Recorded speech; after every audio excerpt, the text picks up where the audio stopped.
Halo, jumpa lagi bersama saya.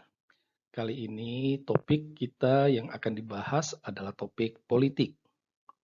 Nah, kita tahu kira-kira 2 minggu sebelum lengser dari jabatannya sebagai Gubernur DKI, Partai Nasdem mendeklarasikan Anies Rashid Baswedan sebagai calon presiden.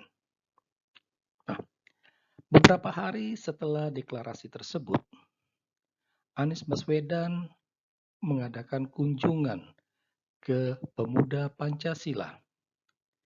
Dalam pertemuan itu,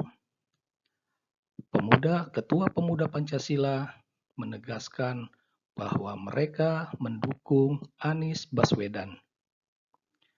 Selang beberapa hari kemudian, Anies Baswedan mendatangi markas ex-FPI di Petamburan dalam acara Maulid Nabi dan pernikahan anaknya Habib Rizik.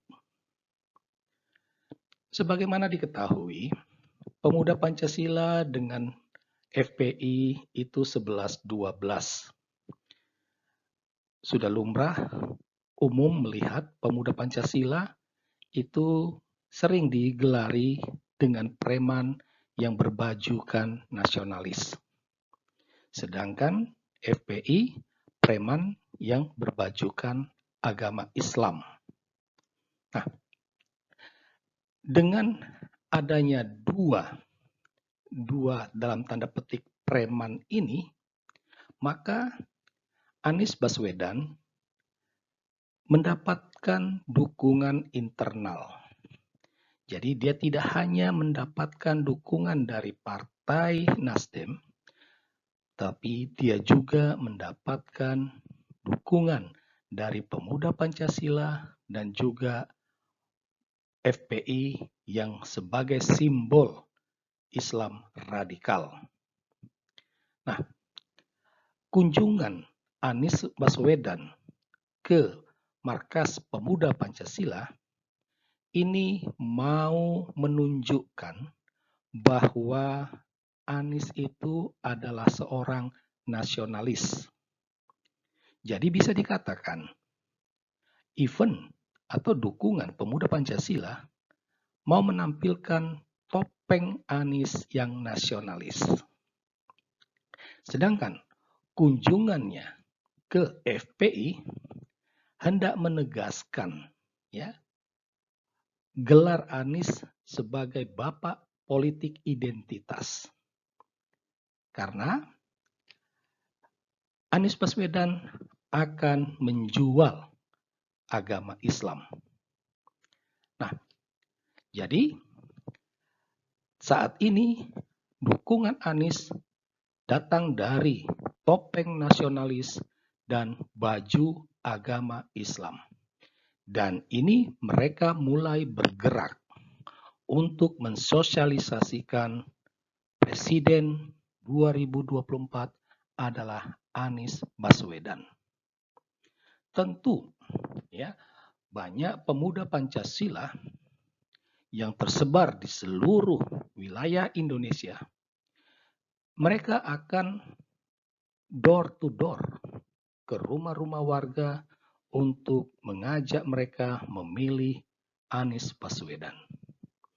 Sedangkan dengan pakaian agama, maka ulama, ustadz, kiai, dai, mereka akan menggunakan masjid untuk mengenalkan Anies Baswedan.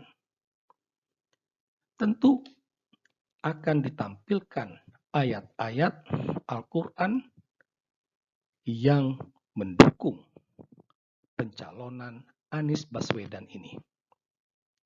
Nah, dengan dukungan internal ini, kami sangat yakin posisi Anies Baswedan sangatlah kuat untuk menjadi calon presiden, menjadi presiden tahun 2024.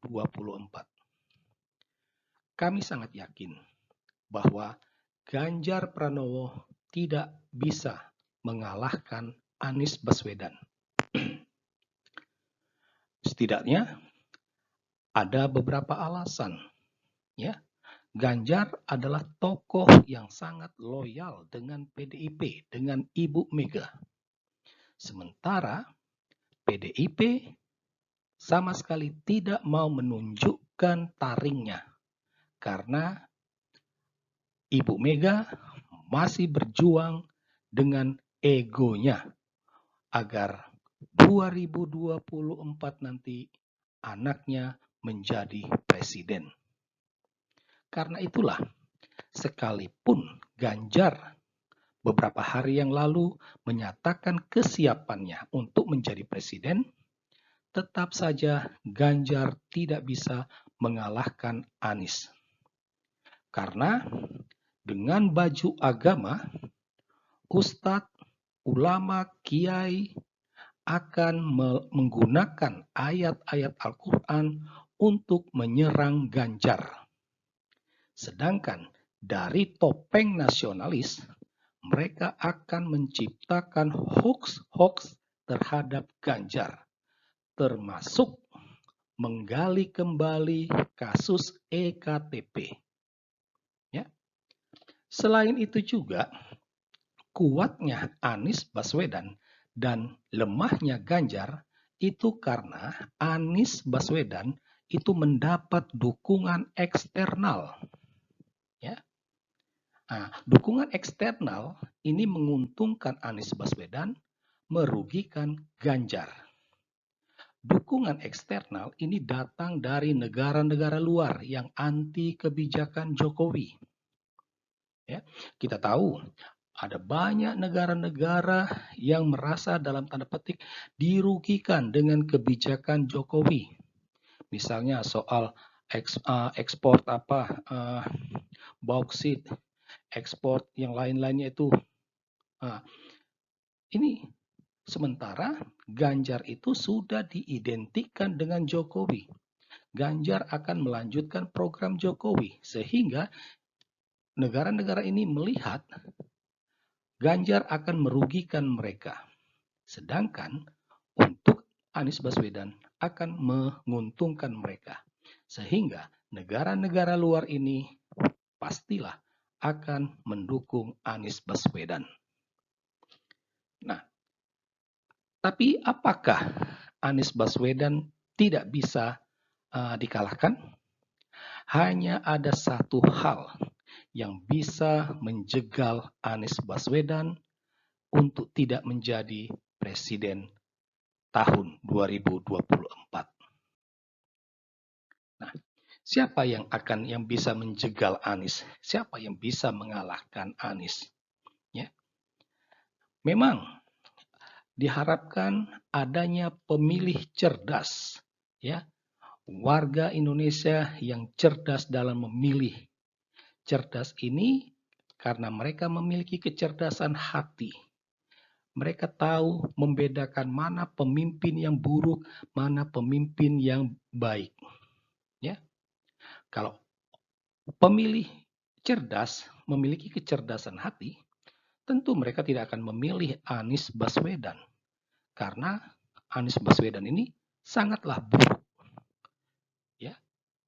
Buruk secara moral, buruk secara manajerial, dan buruk dalam hal lainnya. Kehebatan Anies hanya dalam mengolah kata-kata. Jika presidennya Anies, maka hancurlah negara ini. Kecerdasan lain adalah kecerdasan beragama.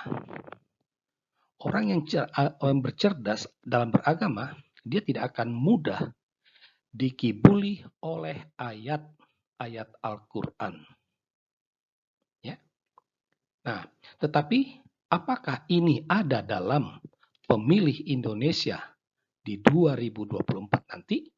Kita belum tahu. Tetapi satu hal ini yang bisa menjegal Anies Baswedan adalah keberanian dan kejujuran KPK. Berani tidak KPK membongkar borok korupsi yang dilakukan Anies? Tidak hanya soal Formula E, ya, juga kelebihan bayar. dan KPK harus jujur dalam menangani kasus ini. Demikianlah ulasan singkat tentang Anies Baswedan. Sekian dan terima kasih.